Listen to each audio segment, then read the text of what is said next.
भाई वो जो 2000 का नोट है ना, उसमें ना जीपीएस लगा हुआ है। उससे अगर आप कहीं गड्ढा करके भी दबा दो ना तो पता चल जाता है सरकार को। ऐसी अफवाहें बहुत सुनने को आई थी जब 2000 का नोट मार्केट में नया नया आया था। अब उस नोट में जीपीएस तो था नहीं, लेकिन सरकार अगर पैसों को ट्रैक करना चाहे, सरकार अगर चाहे कि जिस काम के लिए पैसा दिया जा रहा है उस काम के लिए यूज़ हो रहा है या नहीं, तो इसका सॉल्यूशन अब आ गया है। CBDC यानी सेंट्रल बैंक डिजिटल करेंसी।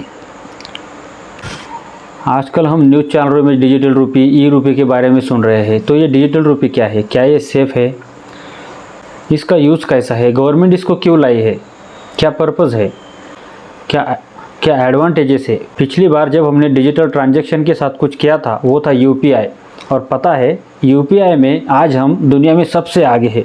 ऐसा सिस्टम किसी के पास नहीं है। बाकी देश भी इसे अपने देश में इम्प्लांट करना चाह रहे हैं, और ये क्यों होता है, इंफॉर्मेशन की वजह से। UPI ने हमारी सबकी ज़िंदगी बदल कर रख दी थी। क्या डिजिटल करेंसी हमारी लाइफ को बदल कर रखने वाली है, जानते हैं वीडियो में आगे। दिस इज गजानन पवार, शुरू करते हैं स्टॉक मैनिया।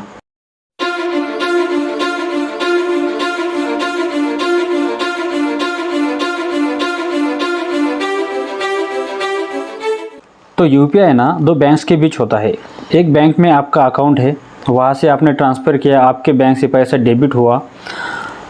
सेलर जिसे आपने पैसा भेजा उसके बैंक में पैसा क्रेडिट हुआ। तो UPI एक माध्यम है दो बैंकों के बीच होने वाले लेन देन का। UPI जो है ये सिर्फ एक ट्रांजैक्शन को आसान बनाने के लिए है, यानी RTGS और IMPS को ऑप्शन के तौर पर RTGS करना हो, IFSC account number, link mobile number, नाम, ये वो बहुत तामझाम करनी पड़ती है। तो इन सब बातों को थोड़ा आसान बनाने के लिए आया UPI। और डिजिटल रुपये जो है इसका मेजर पर्पज़ है कि जिस काम के लिए पैसा भेजा जा रहा है ये सिर्फ उसी काम के लिए यूज़ होना चाहिए।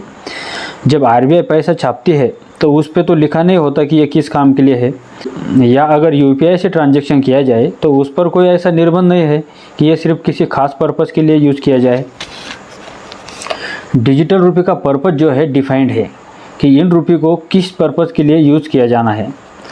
मान लो सरकार अगर किसान को सब्सिडी के तौर पर पैसा देना चाह रही है या किसी खास उद्देश्य के लिए डिजिटल रुपये दे रही है, तो वो रुपये किसान सिर्फ उसी उद्देश्य के लिए यूज़ कर सकते हैं।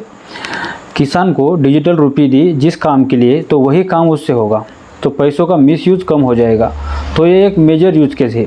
इसके अलावा एक और यूज केस समझते हैं कि UPI से कैसे डिफरेंट है। UPI में ना जिन बैंकों के बीच लेन देन हो रहा है वो दो बैंक रिकॉर्ड मेंटेन करती है। डिजिटल रुपये में बैंक से लेना देना है ही नहीं।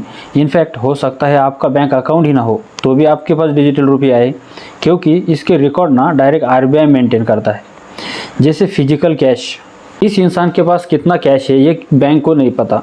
किसी ने आपको 500 रुपये दिए बैंक में डिपॉजिट करने के लिए और वो आपने डिपॉजिट ही नहीं किए, तो बैंक को तो पता ही नहीं चलेगा कि ये पैसा आपके पास है। तो ई रुपये में ना इसका ना एक एक रुपया गवर्नमेंट को पता चलने वाला है। RBI ने कोई पैसा आपके वॉलेट में दे दिया, वो वॉलेट डायरेक्ट RBI ने ही आपको दिया है। जैसे भीम ऐप गवर्नमेंट ने बनाया, डिजी लॉकर गवर्नमेंट ने बनाया, वैसे कोई ऐप आपके मोबाइल में आ जाए तो गवर्नमेंट आपको दे दे और उसमें आपको डिजिटल नोट दे दे, तो बैंक का इससे कोई लेना देना नहीं रहेगा। UPI में बहुत कॉस्ट इन्वॉल्व है, दो bank transaction, payment, gateways, ledger, तो जिसके कारण कोई भी UPI वाले पैसे नहीं कमा रहे। सभी UPI वाले घाटे में चल रहे थे। अभी अभी वो थोड़े बहुत पैसे कमा रहे हैं। इसमें ना सारे इंटरमीडिएटरीज ख़त्म हैं।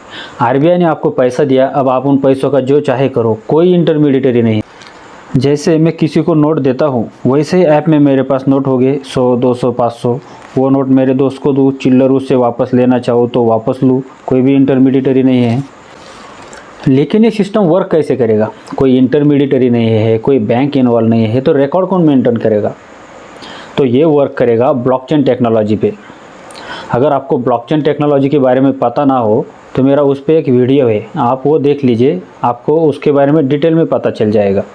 ये क्रिप्टो के जैसा नहीं है, इसका प्राइस कम ज़्यादा नहीं होगा। जैसे आपके फिजिकल रुपीज़ है वैसे ही इसका प्राइस फिक्स है, क्योंकि ये RBI कंट्रोल है। नॉर्मल जो क्रिप्टोज होते हैं वो डिसेंट्रलाइज होते हैं, मार्केट, डिमांड, सप्लाई उसकी प्राइस डिसाइड करता है, लेकिन ये RBI कंट्रोल है, इसलिए ये हमारे फिजिकल नोट जितना ही सेफ है। गवर्नमेंट इसे क्यों ला रही है? पहला, कैश हैंडलिंग चार्जेस।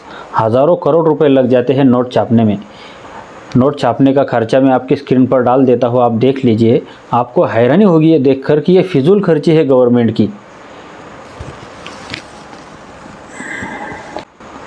नोट खराब हो जाते हैं, चोरी हो जाते हैं, कई अनलीगल कामों के लिए यूज़ किए जाते हैं। डुप्लीकेंसी होती है जिसके कारण गवर्नमेंट इन्हें ला रही है। और ये कैसे पॉसिबल होता है? तो ये होता है नॉलेज, इन्फॉर्मेशन की वजह से। तो इसी तरह की इन्फॉर्मेशन सबसे पहले पाने के लिए सब्सक्राइब कर दीजिए चैनल को। मिलते हैं अगले वीडियो में नए टॉपिक पर। तब तक के लिए this is Gajanan Pawar signing off. Bye bye.